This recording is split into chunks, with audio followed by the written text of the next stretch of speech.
as we all know, Hollywood is in a major strike right now. They've got two major unions, the Writers Guild and the Screen Actors Guild. Those are both on strike.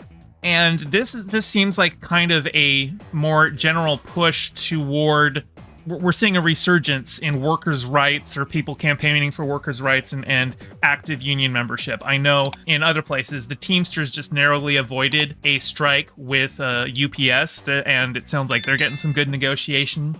But since, this is a film critic channel, I tend to have a big focus on what's going on in the entertainment industry. And one of the biggest industries within Hollywood that arose after the whole wave of unionization in like the 40s and 50s was the VFX industry, which was basically pioneered by like Star Wars and onward. At that point, it was kind of run by a bunch of like, today you would call them like tech bros. So you didn't have a lot of like strong pushes for unionization or a lot of interest in it. And now we're in today where a lot of other industries are kind of put to the wayside so that everything can just be done by the VFX crew, because the VFX crew aren't unionized. So they can ask them for whatever, they can give them whatever turnaround times they want on it. It's not good. They're working long hours, they're not seeing their families, and they're getting paid a pittance. But we are starting to see the first moves toward their own unionization,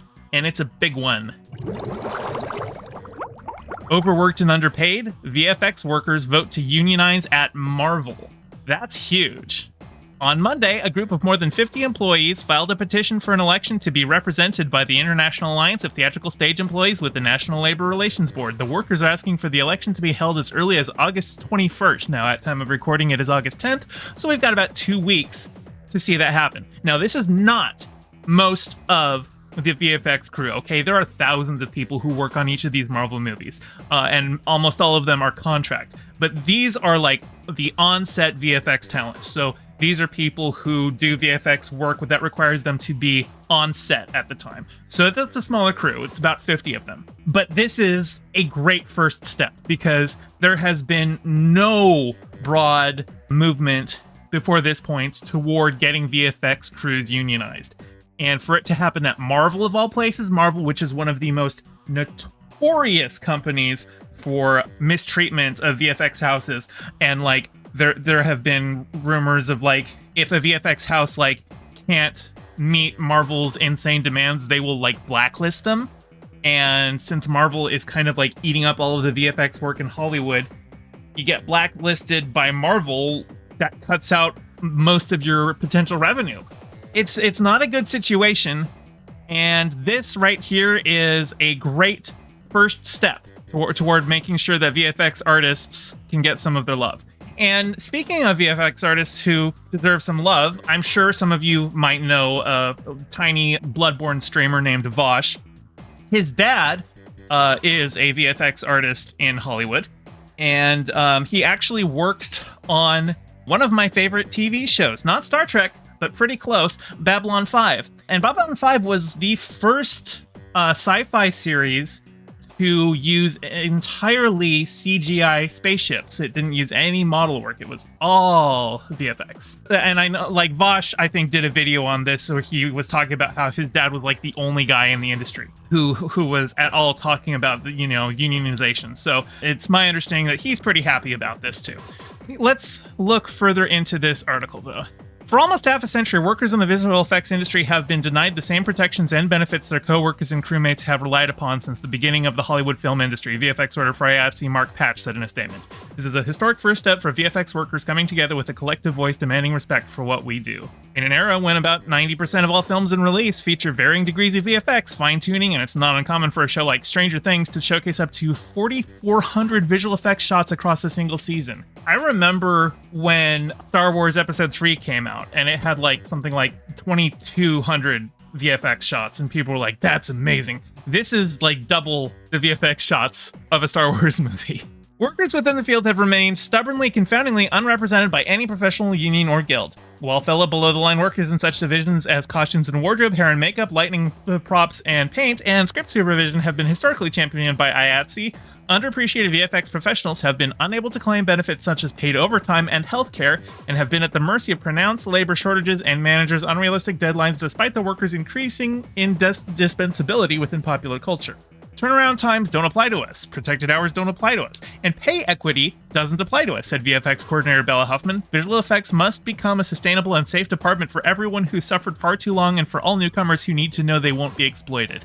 One thing that I kind of want to talk about as well is that one of the reasons that you see so many obvious VFX in movies these days is the idea of you'll just fix it in post. Just like, oh, we don't need to do that. We'll just fix it in post. A big reason for that is because VFX is not unionized. So they find that it is cheaper to just put unreasonable demands on the visual effects houses and get it turned around there than have to deal with union employees who might be doing practical effects. So seeing VFX houses unionized might see a slight decrease in VFX work overall, but it also means we could see more practical effects return. And like, I've got nothing against VFX. Obviously, I want these people unionized, and I don't want to see the kind of like crunch culture that we see in video games also in here. It's not good. I like to see filmmakers actually filming things. I would like to see a return to more practical effects too. And I think a side effect of this is if they can't just say, oh, well, VFX is non-unionized, so we can go cheap and just go there. If it ends up costing them the same to do it practically versus doing it VFX, we might see more practical stuff come back. I would love that. Oh, God, there was, I got to find this. There was, hang on, I'm going to switch over here because I need to, it was like a little while back, but there was this shot. It was a special effects shot from an old black and white movie that was done entirely in camera. It was like this effect shot where there's like an old lady who like takes off her wig, and then as she takes off her wig, all of a sudden she just like all of these wrinkles appear on her face, and she just looks like this like witch. And it was done entirely in camera.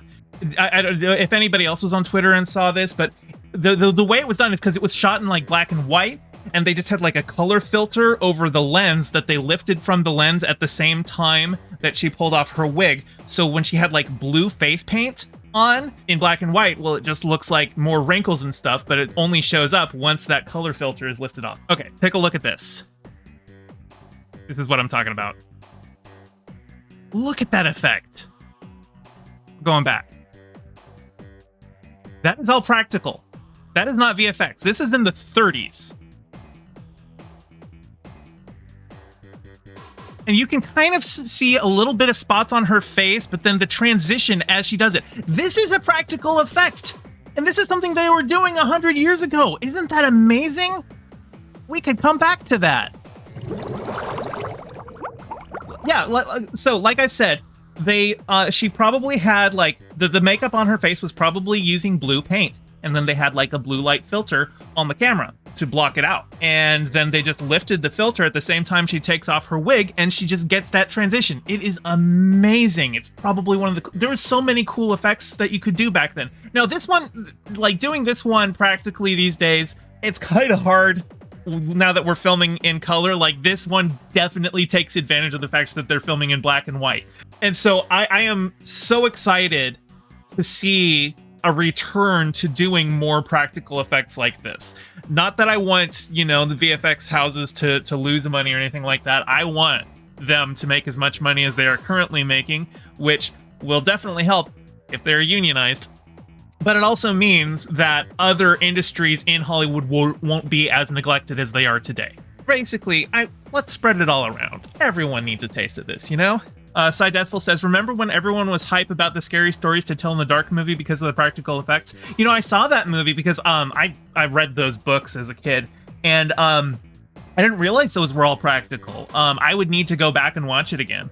I thought the movie itself, that movie in particular, honestly, I was mostly just going to see, I guess, the monster designs, and I wasn't really disappointed there. But like the books themselves, when I go back and like read them now as an adult, I'm like, these weren't that scary. They were pretty boilerplate, like urban legends.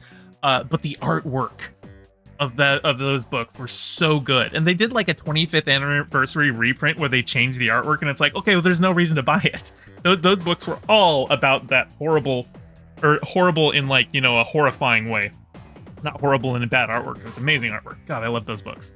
That's a total aside. But anyway, all of Hollywood and all of the world should be unionized. This is another step toward that. I am so excited. Hey, thanks for watching. I'm trying to get my channel monetized, so your view means a lot. Don't forget to toss me a like and subscribe and ring the bell. I stream every Monday and Thursday at 5 p.m. Pacific, so catch me live and join in on the convo. You can find all my socials in the description below, and thank you to all my patrons with a special shout out to Piftle Cakes and Ryan D. Your support means the world. Catch you next time.